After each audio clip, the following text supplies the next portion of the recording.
Astaghfirullah. Bismillahirrahmanirrahim. Assalamualaikum warahmatullahi wabarakatuh. Alhamdulillah wassalatu wassalamu ala rasulillah wa ala alihi wa sahbihi wa mawalah wa la hawla wa la quwata illa billahi wa ba'du. Alhamdulillah, di pagi menjelang siang kita kembali bisa duduk untuk bertolabul ilmi di Musalla Al-Qadir ini, dan kita masuk pada hadis Aisyah radhiyallahu anha, masih dalam bab salat al-istisqa. Kita baca hadisnya. An Aisyah radhiyallahu anha anna Nabiy sallallahu alaihi wasallam kana idza ra'a matara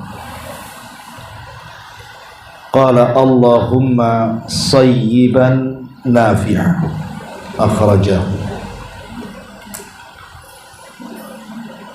Dari Aisyah Ummul Mukminin radhiyallahu anha,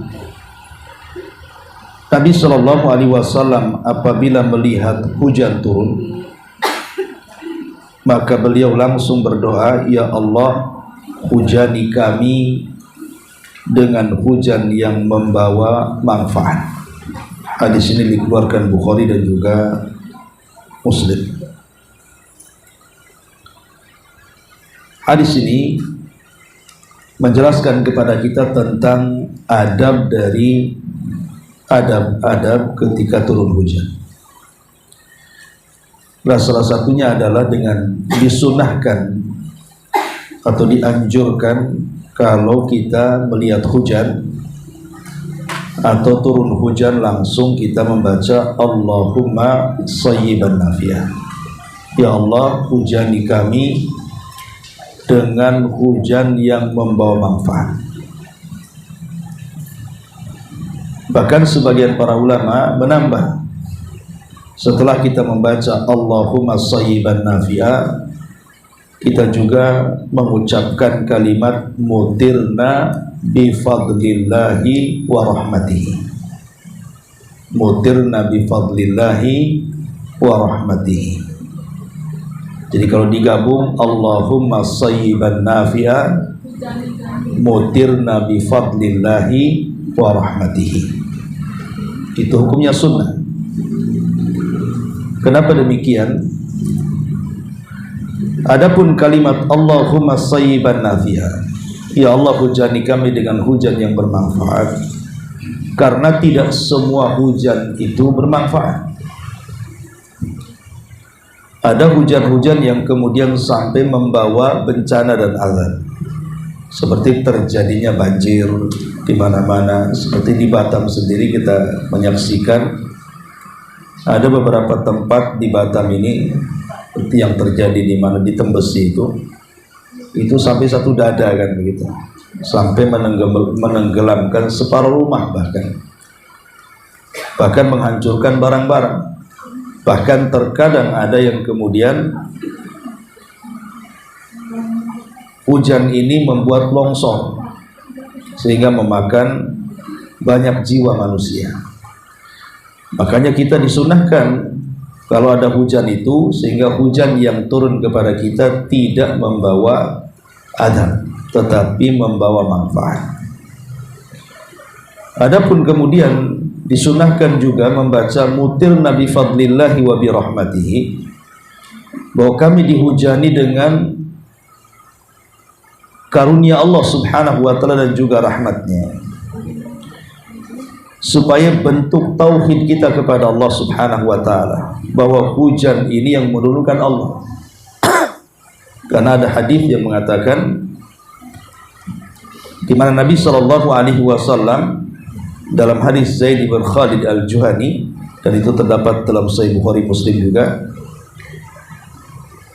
beliau meriwayatkan hadis kursi di mana Allah Subhanahu wa taala berfirman, asbaha min ibadi mu'minun bi wa kafirun, fa amma man qala mutirna bi fadlillahi wa bi rahmatihi fadzalika mu'minun bi wa kafirun bil kawakib, wa amma man qala mutirna bi nau'i kadza wa kadza fadzalika kafirun bi mu'minun bil kawakib. Allah Subhanahu wa taala berfirman dalam hadis kursi, ada dari antara hamba-hambaku yang di pagi hari dia beriman kepadaku dan juga kafir. Adapun yang mengucapkan kami dihujani dengan karunia Allah dan rahmatnya, berarti orang yang mengucapkan ini telah beriman kepadaku, kata Allah, dan kafir dengan bintang-bintang. Adapun orang yang mengatakan kami dihujani dengan bintang ini dan itu, maka dia telah kafir kepadaku dan beriman kepada bintang-bintang. Jadi makanya dianjurkan apabila hujan turun, kita menambah kalimat Allahumma sayyiban nafi'a mutirna bifadlillahi wa rahmatihi. Karena dahulu di zaman jahiliyah, sebagian orang-orang jahiliyah itu meyakini bahwa sebagian bintang itu memiliki pengaruh tentang peristiwa-peristiwa yang terjadi di bumi, yang kemudian dikenal dalam ilmu tauhid sebagai ilmu nujum. Walaupun ilmu nujum sendiri terbagi menjadi dua sebenarnya. Ada yang disebut dengan ilmu tasyir, ada yang disebut dengan ilmu ta'thir. Ada tasyir, ada ta'thir. Adapun yang dibolehkan ketika kita mempelajari soal perbintangan itu masuk pada ilmu tasyir. Tasyir itu artinya perjalanan bintang. Jadi perjalanan bintang itu dipelajari. Dari situlah akhirnya mengenal waktu-waktu sholat, kemudian juga mengenal waktu-waktu puasa, dan begitu seterusnya. Bahkan bisa wajib hukumnya kalau mengenal arah kiblat dan yang lainnya, atau waktu-waktu sholat wajib. Tapi yang dilarang itu adalah yang kedua, yang disebut dengan ilmu ta'thir. Ta'thir itu artinya pengaruh. Jadi meyakini bahwa bintang-bintang itu memiliki pengaruh akan peristiwa-peristiwa yang terjadi di bumi. Makanya orang-orang jahiliyah ketika kematian putra Nabi SAW, para sahabat yang masih terkontaminasi dengan kebiasaan jahiliyah, mereka menganggap bahwa ketika meninggalnya anak Nabi Ibrahim terjadi gerhana, mereka menganggap bahwa gerhana itu yang membawa kematian, padahal gerhana itu tanda dari tanda-tanda kuasa Allah. Lah, termasuk juga mereka meyakini bahwa hujan turun itu karena disebabkan bintang. Makanya kemudian mereka mengatakan mutirna bi nau'i kadza wa kadza, kami dihujani dengan bintang ini dan itu, padahal hujan itu turun datang dari Allah sebagai karunia dan rahmat. Makanya kalau kita menambah Allahumma sayyiban nafi'a, kemudian mutirna bi fadlillahi wa rahmatihi, berarti kita sedang mentauhidkan Allah dan kita sedang bersyukur kepada Allah dan telah beriman kepada Allah dan kufur dengan bintang-bintang yang merupakan sesembahan sebagian manusia di zaman itu. Jadi ini faedah dari hadis Aisyah Ummul Mukminin radhiyallahu anha, dan ini bagian daripada adab-adab ketika turun hujan. Baik, kita masuk pada hadis berikut. An Sa'din radhiyallahu anhu anna Nabiy sallallahu alaihi wasallam da'a fil istisqa, Allahumma jallilna sahaban kathifa qasifan daluqa sahukan tumtiruna minhu radhadan qitan sajlan ya dzal jalali wal ikram. Dari Sa'ad, dari sahabat Sa'ad radhiyallahu an, Nabi sallallahu alaihi wasallam berdoa sewaktu memohon hujan, artinya ketika salat istisqa. Nabi sallallahu alaihi wasallam berdoa, ya Allah, ratakanlah bagi kami awan yang tebal. Allahumma jallilna sahaban kathifa. Ya Allah, ratakanlah, maksudnya kalau bisa kena semua, jangan di tempat-tempat tertentu saja. Ratakan kalau bisa hujan untuk kami dengan mengirimkan awan yang tebal. Qasifan dzaluqa dhahuka, artinya yang berhalilintar, yang deras dan berkilat-kilat. Tumtiruna minhu radadan, yang menghujani kami dengan rintik-rintik, qit-qitan, buliran-buliran kecil, sajlan, yang banyak menyirami. Ya dzal jalali wal ikram, wahai zat yang maha agung dan maha mulia. Artinya Nabi SAW meminta hujan deras, dan biasanya kalau hujan deras kencang biasanya kan disertakan dengan halilintar. Jadi tidak perlu takut. Kalau ada petir, ada halilintar, itu tidak perlu takut, karena Rasul juga meminta di sini kan, meminta kepada Allah Subhanahu wa taala agar didatangkan awan hitam yang tebal, berhalilintar, yang deras, berkilat, menghujani kami, kata Nabi SAW, di mana hujan itu ada rintik-rintik, butir-butir kecil, dan banyak menyirami semua tempat. Terkadang di antara kita kalau ada halilintar kan ketakutan tuh. Ada Rasul meminta justru halilintar gitu ya, yang kemudian kilat juga. Karena biasanya halilintar dan kilat itu menyertai hujan deras biasanya. Kalau hujannya nggak deras kan jarang gitu ya. Makanya Nabi SAW intinya meminta hujan yang deras sehingga merata. Kalau hujan rintik-rintik kayak gini ya iyalah di sini hujan, di Tiban pelata hujan. Ya, tapi kalau deras itu kan rata-rata rata dia. Nah tentu Nabi SAW menghendaki manfaat daripada hujan ini supaya terkena semuanya. Masyaallah muslimat yang dimuliakan Allah Subhanahu wa taala. Apa faedah hadis ini? Pertama, hadis ini disunnahkan untuk berdoa ketika turun hujan. Jadi sunnah hukumnya ketika turun hujan meminta kepada Allah Subhanahu wa taala agar nikmat Allah itu meluas. Jadi bukan hanya kita saja. Ya kalau hujan di Batam, kalau kita satu kota Batam, hujan ini supaya manfaatnya kemana-mana. Kemudian yang kedua, disunnahkan juga ketika meminta hujan itu bertawasul. Bertawasul dengan nama-nama Allah dan sifat-sifatnya. Karena di sini Nabi SAW menutup doanya dengan mengatakan ya dzal jalali wal ikram. Ya dzal jalali wal ikram artinya wahai zat yang maha agung lagi maha mulia. Dan ini bentuk tawassul. Kalau kita meminta sesuatu, maka bertawassulah kepada Allah Subhanahu wa taala dengan menggunakan nama-nama dan sifat-sifatnya. Adapun tawassul sendiri memang dalam bab akidah itu terbagi menjadi dua. Ada tawassul masyru', memang disyariatkan. Ada tawassul mamnu', tawassul yang dilarang. Adapun tawassul yang disyariatkan itu ada tiga. Pertama, tawassul dengan meminta kepada Allah Subhanahu wa taala menggunakan nama dan sifat-sifatnya seperti dalam hadis ini.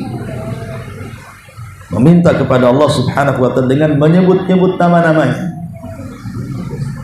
Namanya kita minta rizki, maka perbanyaklah menyebut nama Allah ya Razzaq. Kalau kita minta dikaruniakan anak, maka mintalah dengan menyebut nama Allah ya Wahhab. Kalau kita banyak dosa ingin diampuni, maka mintalah kepada Allah dengan banyak-banyak menyebut ya Ghaffar, dan begitu seterusnya.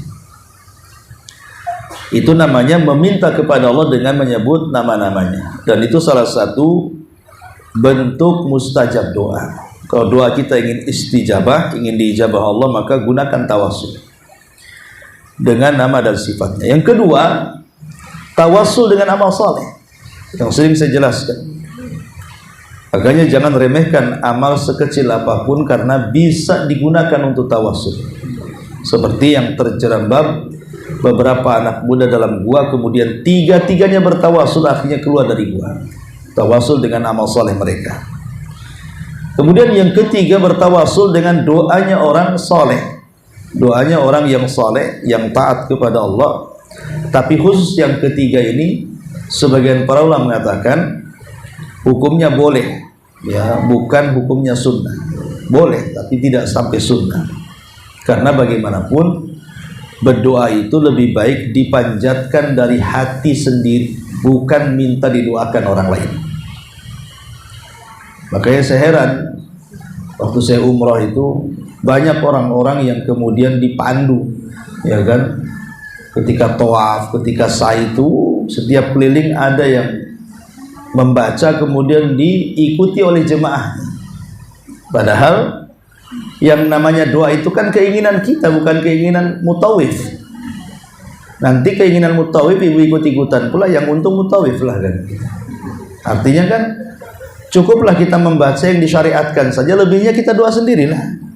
Kan doa itu kan harus keluar dari hati. Makanya ada seorang Arab Badui, ketika sedang tawaf, dia melihat Nabi SAW dan Mu'adz bin Jabal berdoa dengan doa yang sangat baik dan panjang, sehingga si Badui ini pengen mengikuti doanya Nabi dan doanya Mu'adz, dan mengatakan, ya Rasulullah, aku tidak bisa berdoa sebaik dirimu dan juga Mu'adz bin Jabal.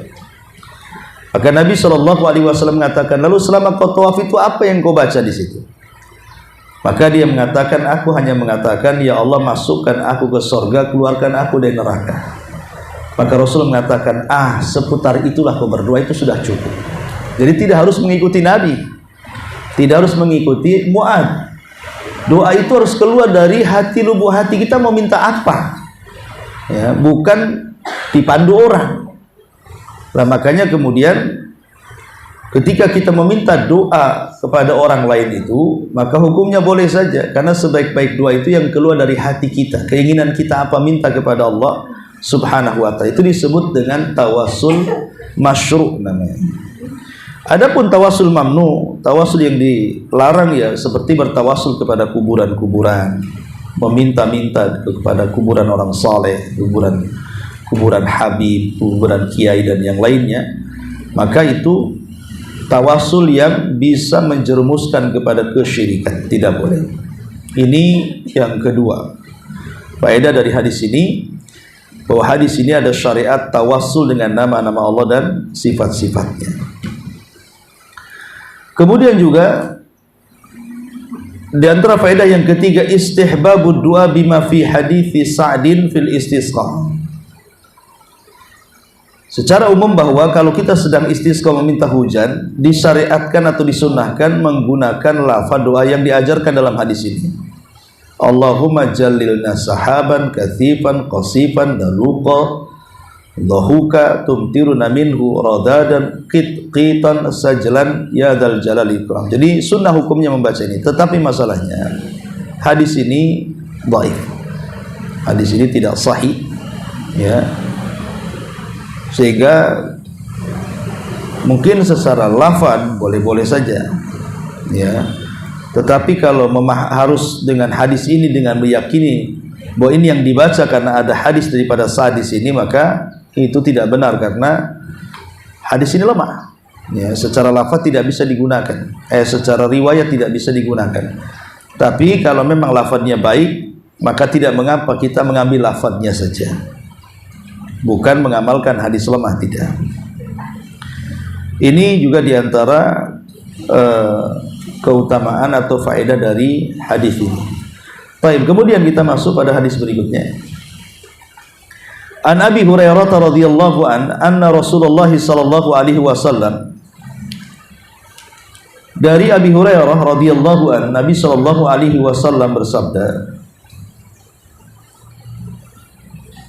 kharaja Sulaiman alaihi salam yastasqi fara'a namlatan mustalqiyatan ala dhahriha rafi'atan qawaimaha ila samai taqulu Allahumma inna khalqun min khalqi laisa bina ghinan an suqyak faqala irji'u faqad suqitum bida'wati ghairikum rawahu Ahmad wa sahahu al-Hakim. Dari Abu Hurairah radhiyallahu an, Nabi sallallahu alaihi wasallam bersabda, dahulu Nabi Sulaiman alaihi salam pernah keluar untuk memohon hujan. Artinya di zaman Nabi Sulaiman dahulu pernah terjadi paceklik hebat. Bertahun-tahun tidak turun hujan sehingga mulai mereka kekurangan air, kelaparan dan yang semacamnya, sehingga Nabi Allah Sulaiman alaihi salatu wasallam mengajak Bani Israel untuk melaksanakan salat istisqa. Maka dia keluar untuk melaksanakan salat istisqa. Tiba-tiba kemudian Nabi Sulaiman melihat seekor semut yang terlentang di atas punggungnya dengan kaki-kakinya terangkat ke langit. Jadi seolah-olah semutnya berbalik. Ya, semut itu pada kayak semut mati gitu ya, terbalik. Jadi kakinya ke atas, punggungnya ke bawah. Dan itu banyak sekali semutnya. Rupanya semut itu bukan mati tapi sedang berdoa kepada Allah Subhanahu wa taala bahwa semut-semut itu juga minta air. Apa doa semut? Kata semut, Allahumma inna khalqun min khalqi. Ya Rabb, kata semut ini, ya Allah, kami adalah salah satu dari makhlukmu. Kami adalah salah satu dari makhlukmu, laisa bina ghinan an suqyak, yang bukan tidak membutuhkan siraman airmu. Artinya kami juga manusia, kami juga makhlukmu, kami juga butuh air. Seolah-olah seperti mengatakan, tolonglah hujanikan.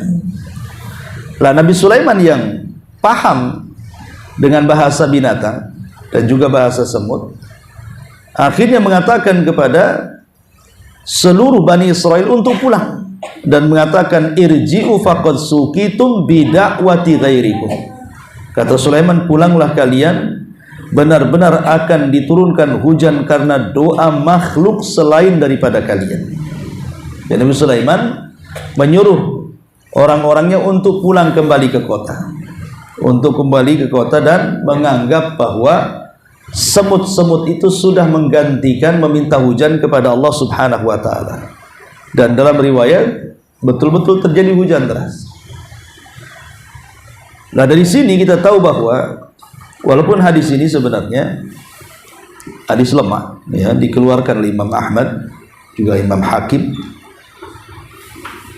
Ada yang mengatakan karena ada Muhammad ibn Aun maula Ummi Yahya bintul Hakam, dan Muhammad ibn Aun dan bapaknya dua-duanya majhul. Wallahu alam. Intinya bahwa hadis ini ada lemah, tapi bisa kita ambil faedah yang banyak dari hadis ini. Pertama, bahwa salat istisqa itu adalah sunnatul anbiya. Salat istisqa itu adalah sunnahnya para nabi. Karena bukan Nabi Sulaiman saja yang meminta hujan kepada Allah, Nabi Musa pun sama. Dan itu dijelaskan bahkan dalam Quran, wa idistasqa Musa liqaumihi. Dan ketika Nabi Musa alaihi salatu wassalam dimintai istisqa hujan oleh kaum, maka Musa pun kemudian meminta kepada Allah untuk dihujani, kan, dimintai air. Jadi ini sunnahnya para nabi. Ya, termasuk Nabi kita Muhammad sallallahu alaihi wasallam, dia melakukan salat istisqa bersama para sahabat. Ya. Jadi intinya bahwa salat istisqa adalah dia sunnatul anbiya, sunnahnya para nabi, bahkan sunnahnya para salaful ummah. para ulama salaf. Dijelaskan dalam sebuah riwayat, seorang ulama namanya Malik ibn Dinar rahimahullah ta'ala. Jadi Malik ibn Dinar ini, dia masuk ke kota Basrah. Ceritanya Malik ibn Dinar ini masuk ke kota Basrah. Maka dilihatnya ketika dia masuk ke salah satu masjid dari masjid-masjid Basrah, kok ramai di masjid itu, ramai sekali. Sampai karena tidak muat sampai keluar, saking ramainya orang-orang yang memenuhi masjid itu. Jadi Malik ibn Dinar melihat ada apa di sini. Rupanya mereka sedang sholat istisqa. Dan di Basrah rupanya sudah lama terjadi kekeringan. Mereka sholat istisqa itu tidak sebentar. Dimulai daripada sholat duhur, kemudian mereka melanjut lagi sholat istisqa, kemudian sampai asar berdoa terus, sampai maghrib berdoa terus, sampai isya berdoa terus. Pokoknya dari zuhur ke isya mereka tidak keluar dari masjid itu. Mereka berdoa kepada Allah Subhanahu wa ta'ala supaya turun hujan. Anehnya tidak ada tanda-tanda bahwa akan turun hujan, sama sekali tidak ada tanda-tanda. Sampai mereka pulang pun tidak ada tanda-tanda turunnya hujan. Sampai kemudian Malik ibn Dinar heran karena orang sebanyak itu dihadiri oleh para ulama Basrah, tapi kok tidak ada tanda-tanda Allah mengabulkan doa mereka. Sampai akhirnya setelah manusia pergi semuanya di malam itu, rupanya dia melihat ada seseorang yang sangat hitam legam masuk ke dalam masjid, kemudian mengambil wudhu, kemudian sholat 2 rakaat, kemudian menengadahkan kedua tangannya ke langit, kemudian berdoa kepada Allah Subhanahu wa ta'ala. Rupanya di balik doanya dia minta hujan. Setelah satu orang ini yang berdoa, tiba-tiba langit mendung dan terjadi hujan. Dari sini terpikir oleh Malik ibn Dinar rahimahullah ta'ala, semana orang sebanyak itu meminta kepada hujan tapi tidak dikabulkan. Ini ada orang hitam satu orang, kemudian berdoa kepada Allah Subhanahu wa ta'ala, tiba-tiba dikabulkan doanya. Ada apa dan siapa orang ini? Lah kemudian Malik ibn Dinar pun mengikuti orang ini sampai di mana. Rupanya dia masuk ke salah satu dari rumah, dari gang-gang kota Basrah. Keesokan harinya dia penasaran, siapalah orang ini. Kemudian mengetuk pintunya. Rupanya yang dicari lain pula yang membuka. Yang membuka ini kulitnya hitam, kulitnya putih. Setelah ditanya, rupanya dia tuannya. Oh, rupanya yang hitam itu adalah budaknya. Yang membuka ini adalah tuannya. Kemudian setelah lama berbincang-bincang, tiba-tiba Malik ibn Dinar menawarkan kepada tuannya, mau enggak engkau jual budakmu kepadaku, katanya. Tuannya enggak ngeh juga gitu. Kenapa sampai Malik ibn Dinar ini meminta-minta agar budaknya dijual kepadanya, terserah harga berapa saja. Pokoknya dia akan beli. Karena dia sudah melihat peristiwa yang luar biasa, berarti budak ini bukan budak biasa kan. Tapi tuannya mengatakan tidak. Budakku yang satu ini adalah yang taat kepadaku. Artinya kalau dia pagi sampai sore, maka dia betul-betul mentaati hakku. Hakku dipenuhi dia. Tapi kalau setelah maghrib sampai subuh, maka dia menyelesaikan hak dia dengan Rabb, dengan Allah Subhanahu wa ta'ala. Artinya di malam hari dia berikan haknya kepada Allah, kemudian di siang hari dia berikan haknya kepada majikannya selaku tuannya. Jadi dia tidak menjualnya, karena jarang-jarang mendapatkan budak seperti ini kan. Tapi dengan didesak, akhirnya Malik ibn Dinar mengakui bahwa dia adalah Malik ibn Dinar. Kagetlah karena orang kenal semua siapa Malik ibn Dinar, seorang alim besar dunia ya. Karena yang meminta seorang ulama, akhirnya tidak jadi dibeli, tetapi malah diberikan cuma-cuma. Bawa saja katanya, kalau engkau yang minta ya. Masalahnya kemudian budak ini kemudian mengatakan kepada Malik ibn Dinar, setelah diambil, kemudian ngobrol di tempatnya Malik ibn Dinar rahimahullah ta'ala. Tiba-tiba sang budak ini mengatakan, kenapa engkau membeli? Sangkanya dia dijual. Kalau engkau ingin mencari kekuatan dari seorang budak, banyak yang lebih kuat daripada aku. Kenapa kau milih aku gitu maksudnya? Karena rata-rata zaman dulu kalau membeli budak kan dipekerjakan. Ya, artinya kalau seandainya tujuan kamu membeli budak itu untuk diambil tenaganya, banyak loh budak-budak yang kuat-kuat yang kekar. Kenapa kau milih aku gitu, Mas? Kemudian juga dia mengatakan kalau memang engkau menginginkan budak itu karena kecerdasannya, banyak yang lebih cerdas dariku, banyak yang lebih piawai dariku. Pokoknya merendah betul sang budak ini. Makin takjublah kemudian Malik ibn Dinar ini, sampai akhirnya kemudian Malik ibn Dinar mengatakan bahwa aku membelimu ini karena aku ingin memperlihatkan kepada kawan-kawanku, kepada teman-temanku, bahwa masih ada orang yang dikatakan budak bukan orang merdeka, tetapi kalau dia berdoa kepada Allah Subhanahu wa taala, mustajab doanya. Dari sini kita tahu bahwa Allah tidak pernah memandang fisik orang, kan? Allah tidak pernah memandang harta orang, tapi yang Allah pandang itu adalah hati dan amalannya. Seperti budak ini.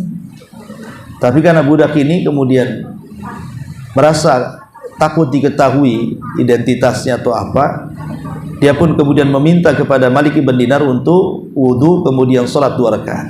Dalam sujudnya itulah dia minta agar Allah mencabut nyawanya. Maka sujud lama dikiranya mungkin dia lama kali, tetapi kelamaan dia tahu-tahu terguling sendiri. Maka Malik ibn Dinar gagal membawa budak ini karena dia meninggal di waktu sedang sujud. Ya. Walaupun kisah ini tentunya ya bukan hadis dan bukan kisah Quran, dan ini kan kisah para ulama ya, dan ini disebutkan oleh Al-Imam Ibnu Jauzi dalam kitabnya Safwatus Safwa dari Malik ibn Dinar tanpa sanad. Tetapi yang jelas bahwa di sini banyak faedah bahwa ulama salaf dulu juga mereka melihat banyak peristiwa-peristiwa ketika terjadi kekeringan, maka mereka berdoa kepada Allah Subhanahu wa taala untuk melakukan salat istisqa dan meminta hujan di siapa saja. Tidak mesti diwakilkan ke ustadz, diwakilkan ke kiai, ke tuan guru. Tidak, siapapun bisa berdoa kepada Allah Subhanahu wa taala dengan keikhlasannya. Nah, salah satunya kisah ini, walaupun seorang budak hitam, tapi justru pula dia yang dikabulkan, dan orang-orang Basrah sebanyak itu dengan dihadiri para ulama pun tidak dikabulkan doanya, kan? Artinya kalau Allah berkehendak maka pasti terjadi. Kalau Allah tidak berkehendak maka tidak mungkin terjadi. Ya. Ma'asyiral muslimat yang dimuliakan Allah Azza wa Jalla. Termasuk juga Imam Ibnu Qudamah di dalam kitabnya At-Tawwabin menceritakan tentang kisahnya Nabi Musa alaihi salatu wasallam. Ini pernah saya ceritakan juga kepada ibu-ibu. Bagaimana di zaman Nabi Musa terjadi pacaklik hebat. Kemudian Nabi Musa membawa Bani Israel ke tanah lapang. Kemudian salat istisqa dan meminta hujan. Tapi kemudian tidak dikabulkan, kan begitu. Alasannya Allah Subhanahu wa taala mengatakan karena di tengah-tengah Bani Israel itu ada orang yang bermaksiat selama 40 tahun. Kalau engkau ingin dikabulkan doamu, maka keluarkan orang ini. Akhirnya Nabi Musa meminta kepada Allah untuk menyebutkan namanya, tapi Allah tidak mau. Itulah Allah Sittir, Maha menutup aib orang. Walaupun ada hamba-hambanya yang sudah bermaksiat puluhan tahun, tapi Allah Subhanahu wa taala tetap menutup aibnya supaya memberikan kesempatan bertobat. Akhirnya kemudian Nabi Musa hanya berteriak di tengah-tengah Bani Israel, siapa di antara kalian yang bermaksiat selama 40 tahun dan belum bertobat, sebaiknya keluar dari sini. Maka tentu orang-orang yang kumpul di tanah lapang itu saling meliriklah satu dengan yang lainnya. Jangan-jangan kamu, jangan-jangan kamu. Ya, kan Nabi Musa tidak menyebut nama masalahnya. Ya. Tapi rupanya dari sekian puluh ribu Bani Israel ini yang hadir di tanah lapang, adalah yang merasa. Kemudian dia menundukkan tangannya, menutup wajahnya dengan serban, kemudian mengatakan, ya Rabb, setelah 40 tahun kau tutup aibku, apakah kau akan bongkar aibku hari ini? Kalau begitu aku bertobat kepadamu. Ketika dia bertobat kepada Allah Subhanahu wa taala, tiba-tiba langit mendung. Mendung sak mendung-mendungnya, terjadi hujan lebat. Nabi Musa heran. Karena sebelumnya dia sudah berdialog dengan Allah, Allah tidak akan kabulkan sampai ia mengeluarkan orang itu. Tapi orang itu tidak keluar, kenapa? Kemudian sudah dikabulkan. Ada apa ini? Makanya Nabi Musa berdialog kembali dengan Allah. Kemudian Allah Subhanahu wa taala menjawab bahwa orang yang kumaksud sudah bertobat. Maka Nabi Musa mengatakan, ya Rabb, siapa orang ini? Aku ingin mengetahui orangnya. Bagaimana hanya semata-mata tobatnya dia menjadikan engkau turunkan hujan, berarti orang ini luar biasa tobatnya. Maka kemudian Allah Subhanahu wa taala mengatakan kepada Musa, ya Musa, sebelum orang itu bertobat sudah kututup aibnya selama 40 tahun. Sekarang dia sudah bertobat, mau kubongkar aibnya? Ya tidak mungkinlah, kata Allah. Ketika dia belum bertobat saja kututup aibnya, masa sudah bertobat kubongkar aibnya, kata Allah. Akhirnya kemudian Nabi Musa terdiam. Nah, dari sini memang kisah ini memang terjadi silang pendapat di antara ulama, dan juga apakah kisah ini betul atau tidak. Yang jelas kisah ini tidak benar ya. Ini kisah Bani Israel kan. Kalau benar ya kita tidak bisa membenarkan dan tidak mendustakan. Ya kalau memang tidak benar ya kita tidak perlu menggunakan kisah ini sebagai hujah ataupun dalil kan itu. Ya, kisah-kisah Israiliyat itu kan hanya pelezat kisah saja. Karena kita sudah punya Quran dan juga sunnah Nabi SAW. Apalagi dalam kisah ini masa seorang Musa sampai bersuudzon, ya berburu sangka kepada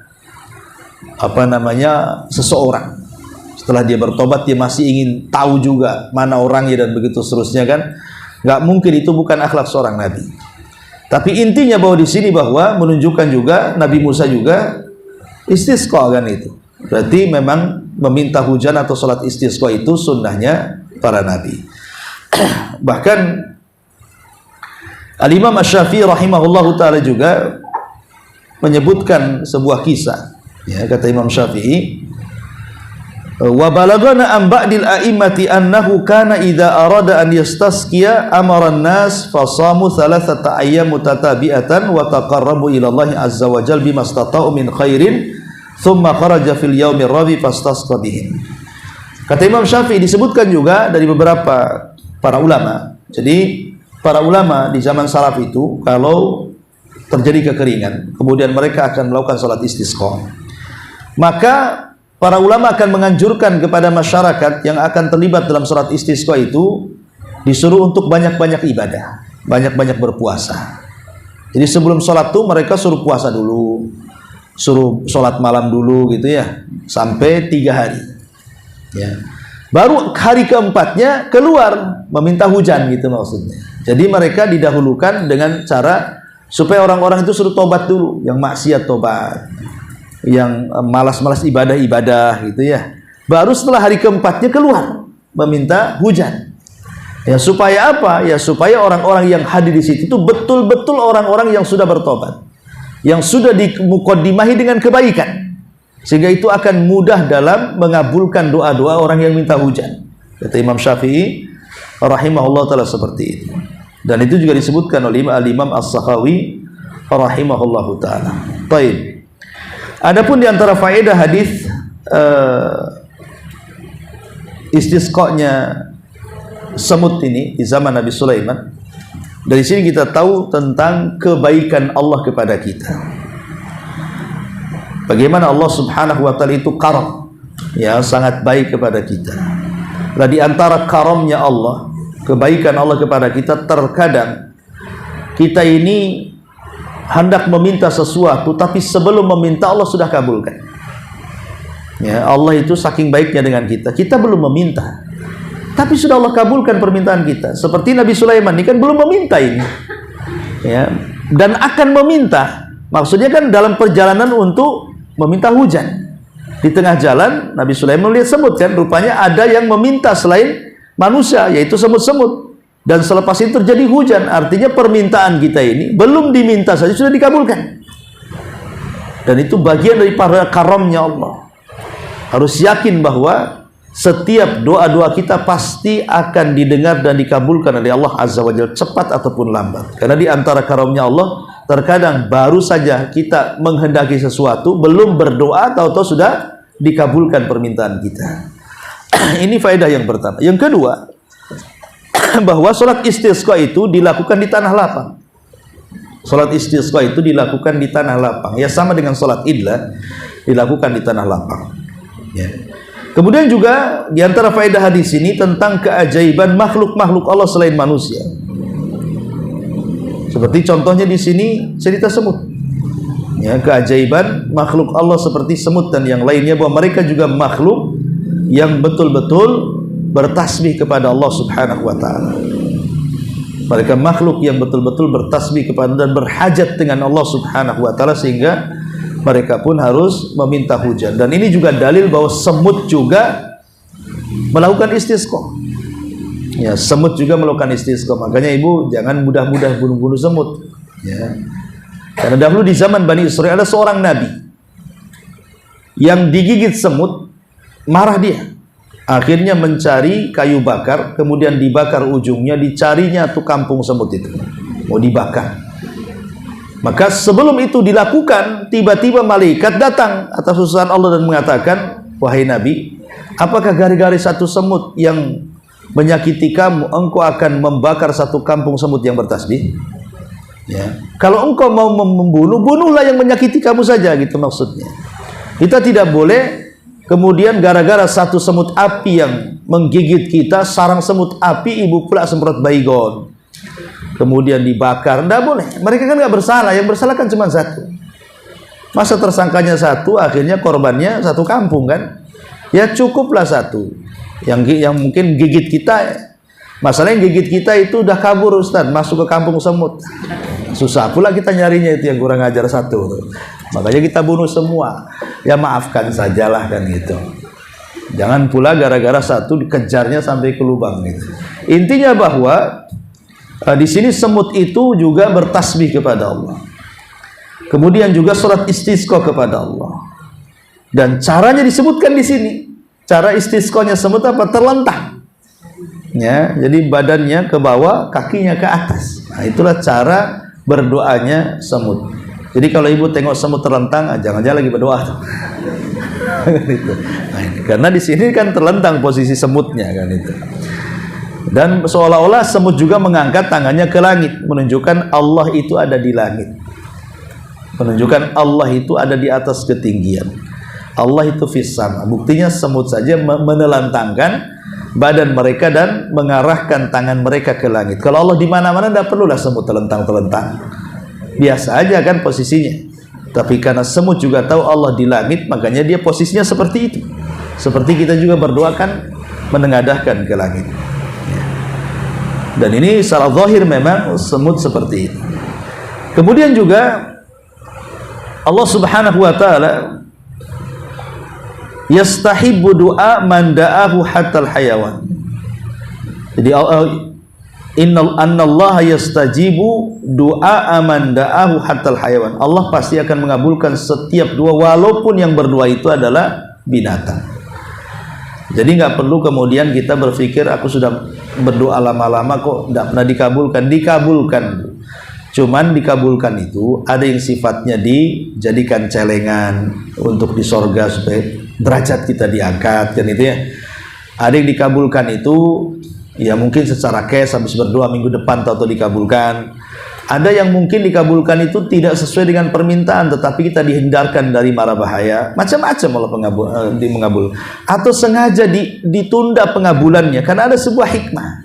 Sebab kalau dikabulkan maka nanti akan jadi masalah. Seperti orang sakit minta sembuh, kalau langsung dikabulkan dia sembuh, maksiat lagi kan ini. Nah, biarkan dia sakit dulu, dia supaya tobat. Kan ada hikmah Rabbani di situ ya. Atau orang miskin minta kaya, sekali dikabulkan kaya, akhirnya melampaui batas. Nah, itu makanya ada hikmah Rabbani. Kenapa ditangguhkan, tidak cepat disegerakan.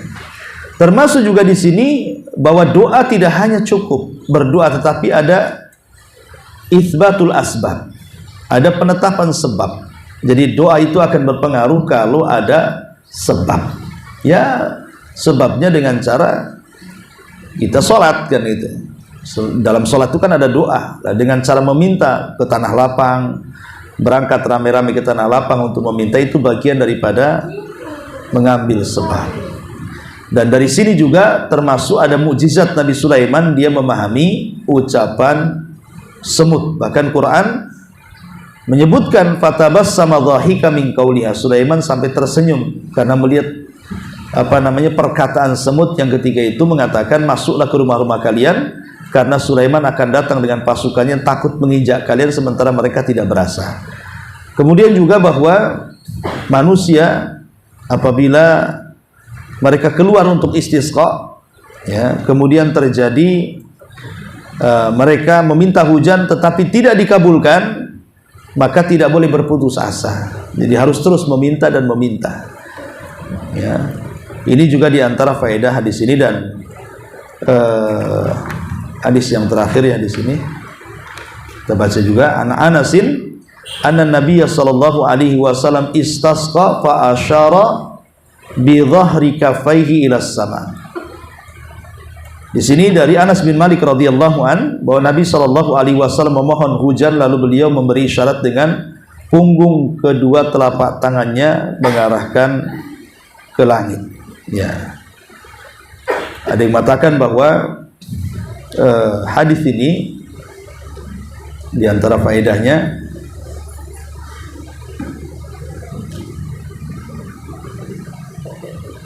disyariatkan juga mengangkat tangan.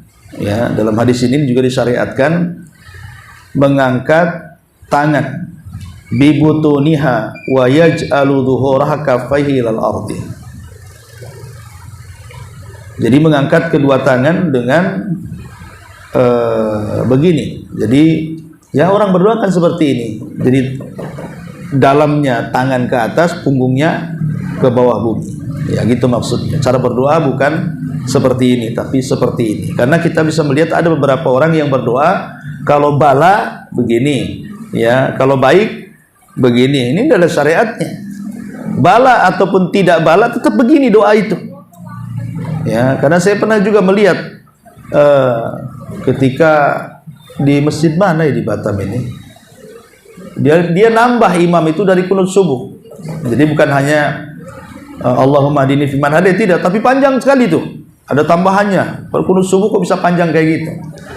Rupanya ada tambahan di dalam kunut subuh itu, di akhirnya doa tolak bala. Jadi awalnya begini jamaah itu jadi begini. Ya, hampir semua jamaah saya lihat tuh. Nah, ini kan karena tidak melihat hadis-hadis Nabi Shallallahu Alaihi Wasallam bahwa doa itu mau meminta kebaikan ataupun mencegah dari keburukan tetap posisinya seperti ini, bukan seperti ini. Ya. Wallahu alam, ini berarti dengan berakhirnya hadis Anas selesailah bab salat istisqa dan kita masuk nanti pada bab yang lainnya. Baik, sampai di sini kita buat tanya jawab.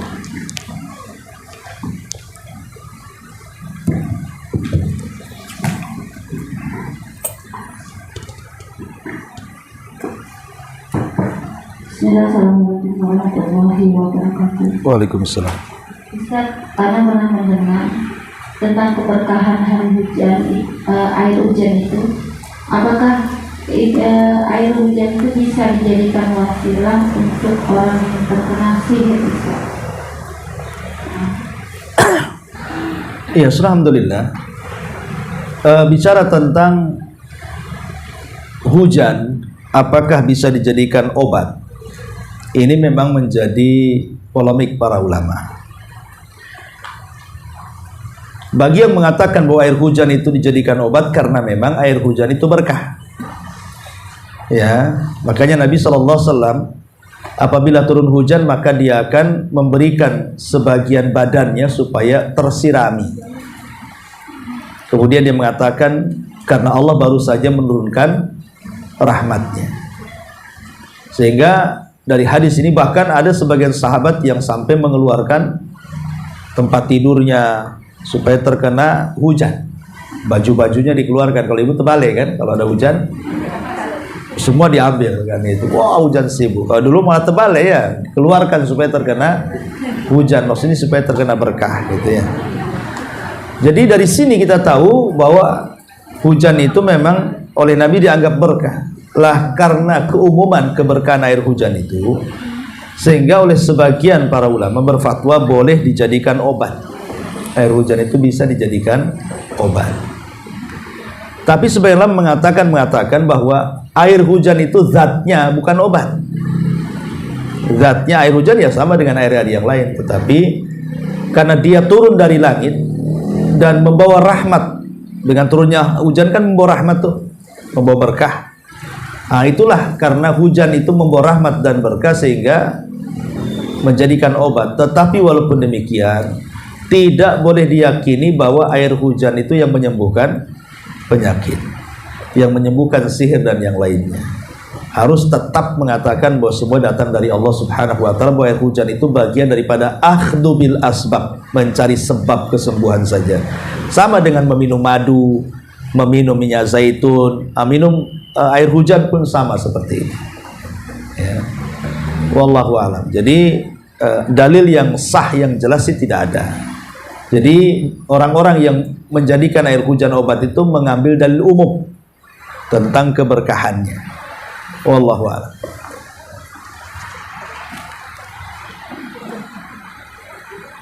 Satu lagi Ustaz, tentang tadi kisah Nabi ketika di zaman Nabi Musa alaihissalam, itu ada dari kaumnya itu yang melakukan dosa dan maksiat.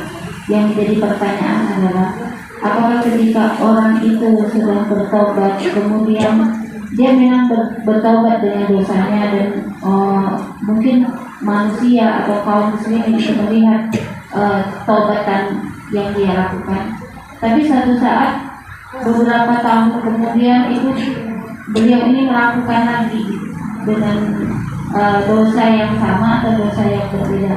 Apakah ini menunjukkan bahwa tobatnya yang pertama itu tidak Allah terima hingga ia terjatuh kepada dosa yang berikutnya?